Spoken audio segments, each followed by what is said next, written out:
Hello students, हम लोग करें लॉरेंस ट्रांसफॉर्मेशन। और हमने देखा था कि लॉरेंस ट्रांसफॉर्मेशन अभी हमने शुरू नहीं किया था, मतलब शुरू कर दिया था लेकिन बेसिक लॉरेंस ट्रांसफॉर्मेशन नहीं शुरू हुआ था। अभी तक हम केवल चेक कर रहे थे कि गैलीलियन ट्रांसफॉर्मेशन वैलिड है या नहीं। तो हमने देखा था कि गैलीलियन ट्रांसफॉर्मेशन हमारा वैलिड नहीं था। देखा था कि नहीं देखा था? हमने देखा था, ये पूरा प्रोसीजर देखा था हमने, ठीक है। ये सारा हमने डिस्क्राइब कर दिया था। हमने टाइम निकाला था दोनों बिंदुओं से पी पर पहुंचने वाली किरण का, ठीक है। फिर हमने क्या किया था, गैलीलियन ट्रांसफॉर्मेशन अप्लाई किया था, है ना। केवल एक्स एक्सिस में इसलिए अप्लाई किया था क्योंकि जो एस डैश फ्रेम है वो केवल एक्स के अनुदिशी गति कर रहा है। समझ में आ गई बात आपको? ठीक है, हमने अप्लाई किया तो हमने देखा था कि क्योंकि दोनों ही इक्वेशन कौन कौन सी, फर्स्ट और सेकेंड, एक ही बिंदु पी के लिए तो दोनों आपस में ट्रांसफॉर्म हो जानी चाहिए। तो हमने चेक किया था कि क्या गैलीलियन ट्रांसफॉर्मेशन इक्वेशन 2 को 1 में ट्रांसफॉर्म कर देता है। तो हमने देखा था अप्लाई करके कि एक तरह से कर तो देता है, लेकिन ये टर्म एक्स्ट्रा है। अगर ये नहीं होती तो हम कह देते हैं कि गैलीलियन ट्रांसफॉर्मेशन वैलिड है, लेकिन इस पर्टिकुलर दो टर्म की वजह से हमारा गैलीलियन ट्रांसफॉर्मेशन वैलिड नहीं था, नॉट वैलिड। यानी कि यहाँ पर आकर गैलीलियन ट्रांसफॉर्मेशन फेल हो गया था। तो फिर हमें किसकी ज़रूरत पड़ेगी, एक नए ट्रांसफॉर्मेशन की ज़रूरत पड़ेगी। उसी को क्या नाम दिया गया, लॉरेंस ट्रांसफॉर्मेशन। समझ में आ गई? ध्यान से सुनना, ध्यान से बिल्कुल बहुत अटेंशन दे करके सुनना, तभी चीज़ें समझ में आएगी, ठीक है। समझ में आ गई? तो एक ही बार में चीज़ समझ में आनी चाहिए, तो आपको भी ध्यान देना ज़रूरी है। तो भाई कैसे पता चला लॉरेंस ट्रांसफॉर्मेशन इक्वेशंस क्या होंगी? किसी के सपने में तो नहीं आई। तो उन्होंने तो जो कमियां थी उनको दूर करने की कोशिश की। उन्होंने ये देखा कि भाई बाकी सब में तो ठीक है, एक्स में, वाई में, जेड में, टी, ये सब तो ठीक है, लेकिन जो दो एक्स्ट्रा टर्म आई वो किस में है, एक्स और टी में है। उनका वाई और जेड से कोई लेना देना नहीं है। तो नई लॉरेंस ट्रांसफॉर्मेशन इक्वेशन इस तरीके की होनी चाहिए जो कि एक्स और टी में संबंध को बताए। समझ में आ गई बात आपको? समझ में आई या नहीं आई बात आपको? ठीक है, यानी कि हम ये निकालने की कोशिश करेंगे कि हमारे पास लॉरेंस ट्रांसफॉर्मेशन इक्वेशन किस तरीके की होनी चाहिए। समझ में आ गई? तो हम क्या करेंगे, एक ऐसी समीकरण निकालेंगे जिससे ये दोनों पद विलुप्त हो जाए, यानी कि ख़त्म हो जाए, और हमारे पास इक्वेशन सेकंड किस में कन्वर्ट हो जाए, 1 में कन्वर्ट हो जाए। तो इक्वेशन सेकंड मतलब ये सेकंड 1 में, सेकंड को 1 में कन्वर्ट करने के लिए जिस ट्रांसफॉर्मेशन की मुझे ज़रूरत पड़ेगी वही कौन सा है, लॉरेंस ट्रांसफॉर्मेशन, और वो वैलिड है। गैलीलियन तो फेल हो गया, हमने देख लिया था यहाँ पर, ठीक है। चलो देखते हैं। Therefore we need a transformation, ये तो इनवैलिड हो गया। We need a transformation that converts equation second into 1, ठीक है। देयरफॉर कंसीडर, हम क्या करते हैं, कुछ इक्वेशंस मान के चलते हैं पहले कि ये होनी चाहिए, इस तरीके से होनी चाहिए। फिर हम लास्ट में उसमें जो जो अननोन क्वांटिटीज़ आएगी वो निकाल देंगे, हमारा काम हो जाएगा, ठीक है। तो हम क्या मान के चलेंगे, एक्स डैश मान के चलेंगे, ठीक है। एक्स डैश मैंने मान लिया alpha x plus beta T, ठीक है। वाई डैश में कोई दिक्कत नहीं थी तो वाई डैश तो वाई रहेगा, जेड डैश में कोई दिक्कत नहीं थी तो जेड डैश तो जेड ही रहेगा, और एक मानेंगे टी डैश, ठीक है। एक्स डैश में गड़बड़ी थी और टी डैश में गड़बड़ी थी, इन दोनों में कोई दिक्कत नहीं थी। समझ में आ गई बात आपको? तो ये हमने मान लिया अल्फा एक्स प्लस, अब ये अल्फा बीटा क्या है, अल्फा बीटा यहाँ पे अननोन कॉन्स्टेंट्स है जिनकी वैल्यू हम आगे फाइंड करेंगे। समझ में आ गई? ठीक है। अगला है आपके पास टी डैश, टी डैश मैंने मान लिया delta x plus gamma T. समझ में आ गई आपको? ये डेल्टा और गामा क्या है, ये भी अननोन कांस्टेंट है, इनकी भी वैल्यू हमें फाइंड करनी है। समझ में आ गई? तो इस तरीके से मेरे पास ये 4 इक्वेशंस हैं, ठीक है। तो बेसिकली वाई डैश और जेड डैश तो वही है, क्योंकि इनमें तो दिक्कत है ही नहीं। दिक्कत किस में है, ये टी वाली टर्म में दिक्कत है और एक्स वाली में दिक्कत है। इसलिए हमने माना अल्फा एक्स और बीटा टी और delta x plus gamma T, ठीक है। चलो ठीक है, ध्यान से सुनना। इसको मैं डाल देती हूँ इक्वेशन 5 लिख देती हूँ, है ना। इसको 6 लिख देती हूँ, चलो इसको 7 और इसको 8, इस तरीके से, ठीक है। अब ध्यान से सुनो, अब इसमें हम 2 स्टेप्स पढ़ेंगे, 2 कंडीशन पढ़ेंगे। पहला स्टेप क्या कहता है कि जो एक्स डैश फ्रेम है, सॉरी एस डैश फ्रेम है, वो एस के सापेक्ष गतिशील है। यानी कि जो एस डैश है वो एस के सापेक्ष नियत वेग वी से गतिशील है। समझ में आ गई।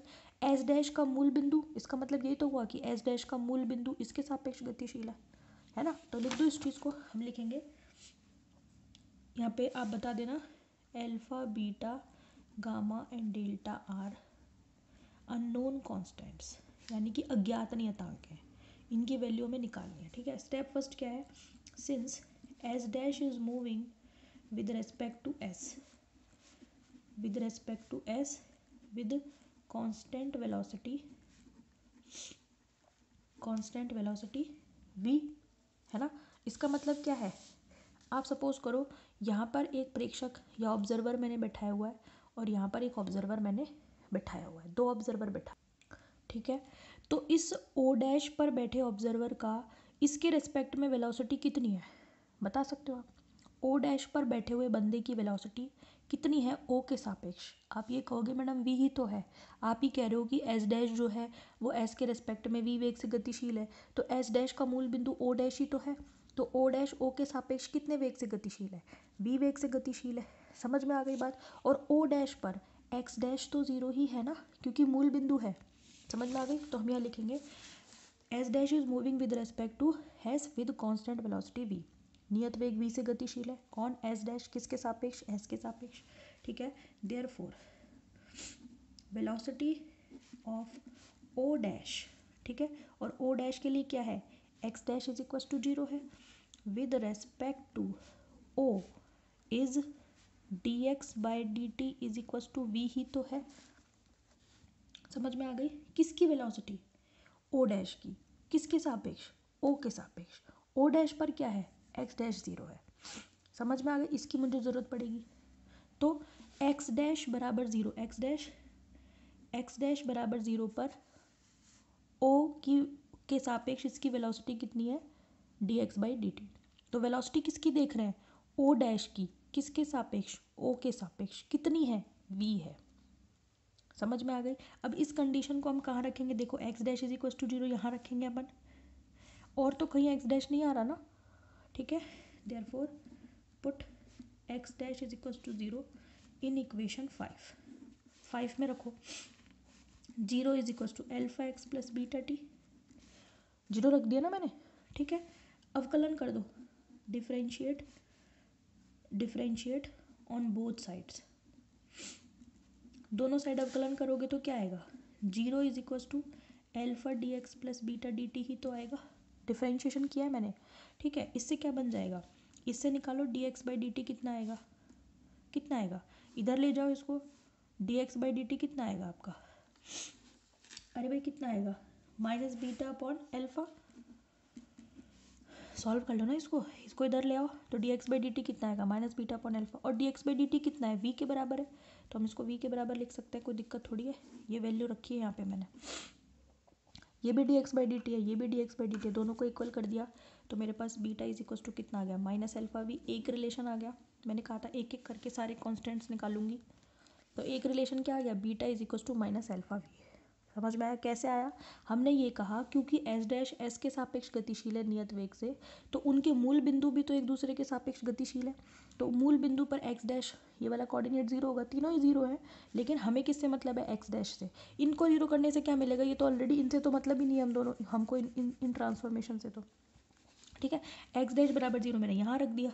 ठीक है, रखा मैंने, अवकलन किया, D X by D T आ गया, और ये दोनों वी, ये भी V D X by D T को बता रहा है, ये भी बता रहा है, दोनों को इक्वल किया, beta is equal to minus alpha V आ गया। समझ में आ गई। ठीक है, ये हो गई मेरे पास इक्वेशन नंबर 9, इसका मैं यूज़ करूँगी आगे। अब ये तो स्टेप फर्स्ट हुआ, स्टेप सेकेंड,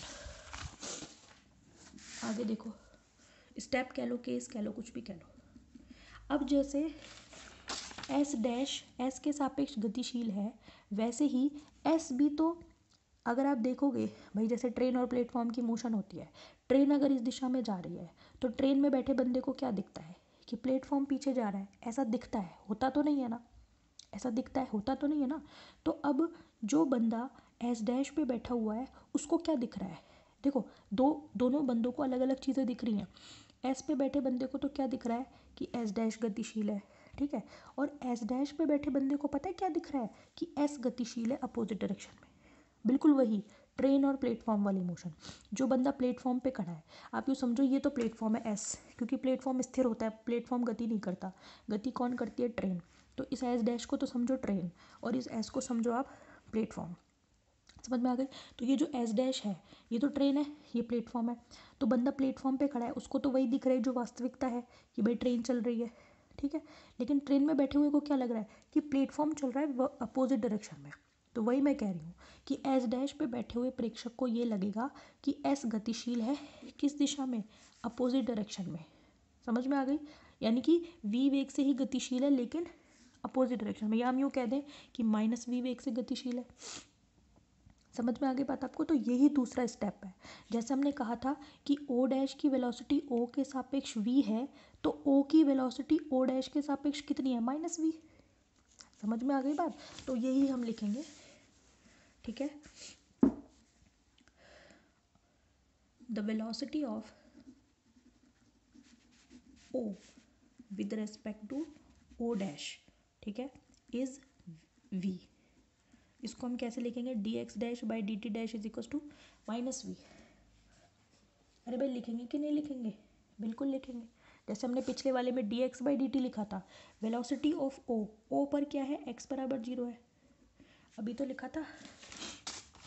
जब हमने किसकी वेलोसिटी ली थी, ओ डैश की, और ओ डैश पर क्या था, एक्स डैश 0 था। अब वेलोसिटी किसकी ले रहे हैं, ओ की, उस पर क्या होगा, एक्स बराबर 0, किसके रेस्पेक्ट में, ओ डैश के रेस्पेक्ट में। यहाँ किसके रेस्पेक्ट में थी, ओ के रेस्पेक्ट में, इसलिए ये D X by D T आया था। अब किसके रेस्पेक्ट में, ओ डैश के, तो ये क्या आएगी, D X dash by D T कितनी है, माइनस वी। ये अंतर समझना जरूरी है, ठीक है। तो जब ओ डैश ओ के सापेक्ष वी वेग से इधर गतिशील है, तो यहाँ बैठे बंदे को क्या दिखेगा कि ओ गतिशील है अपोजिट डायरेक्शन में, कितने से, माइनस वी वेग से। तो जो पिछला स्टेप था वहाँ तो हमने निकाली थी velocity of O dash with respect to O, यानी कि ओ डैश का वेग ओ के सापेक्ष, ठीक है। यहाँ क्या निकाल रहे हैं, ओ का वेग ओ डैश के सापेक्ष। ये समझना जरूरी है आपको, ओ का वेग किसके सापेक्ष, ओ डैश के सापेक्ष। समझ में आ गई। तो ओ डैश के सापेक्ष है और वो कितना है, माइनस वी, इसलिए हमने उसको D X dash by D T dash लिया। ये अंतर समझना। और वेग किसका, ओ का, और ओ पर एक्स 0 है। अब एक्स देखो कहाँ कहाँ 0 रखोगे, एक्स एक तो इसमें आ रहा है और एक्स इसमें भी आ रहा है। पिछले वाले में तो एक्स डैश था तो वो तो एक में ही आ रहा था। तो हम क्या रखेंगे, put X is equal to 0 into 5 and 8, 5 और 8 दोनों में रखेंगे। तो क्या आएगा, X dash is equal to beta T, X तो 0 कर दिया, और T dash is equal to gamma T, ठीक है। मैंने क्या कर दिया, एक्स 0 कर दिया, ठीक है। अब देखो यहाँ से क्या कर लो आप, टी की वैल्यू निकालो, टी कितना आएगा यहाँ से, टी डैश अपॉन गामा, ठीक है। ये यहाँ रखो, टी की वैल्यू यहाँ रखो, तो X dash is equal to कितना हो जाएगा, बीटा, टी की वैल्यू रखो टी डैश अपॉन गामा। तो निकालो ज़रा D X dash by D T dash कितना आएगा, बीटा अपॉन गामा। अब ये भी D X dash by D T को बता रहा है, ये भी D X dash by D T को, दोनों को इक्वल कर दो ना, ठीक है। Therefore D X dash by D T dash is equal to beta upon gamma is equal to minus V. तो यहाँ से मेरे पास क्या आ गया, beta is equal to minus gamma V. समझ में आई बात है।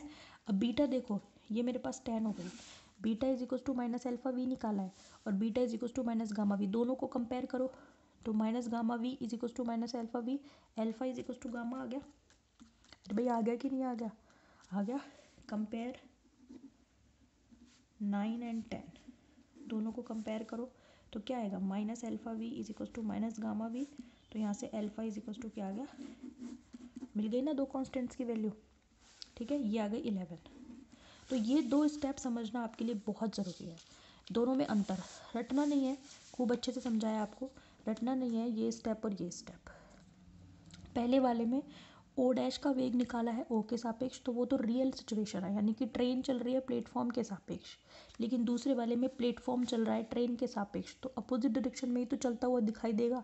ऐसा नहीं है कि वो चलेगा, लेकिन ऐसा दिखेगा। किसको दिखेगा, ट्रेन में बैठे बंदे को, ट्रेन में मतलब ओ डैश पर बैठे बंदे को। समझ में आ गई। बाकी तो फिर वैल्यूज़ रखी हैं, आपको समझ में आनी चाहिए, ठीक है। तो इसके आगे अपन डिस्कस करेंगे, नेक्स्ट वीडियो में ख़त्म हो जाएगा ये लॉरेंस ट्रांसफॉर्मेशन, और फिर इसके एप्लीकेशन देखेंगे, आगे देखेंगे वेग का रूपांतरण, त्वरण का रूपांतरण, ये सब, ठीक है। Thank you.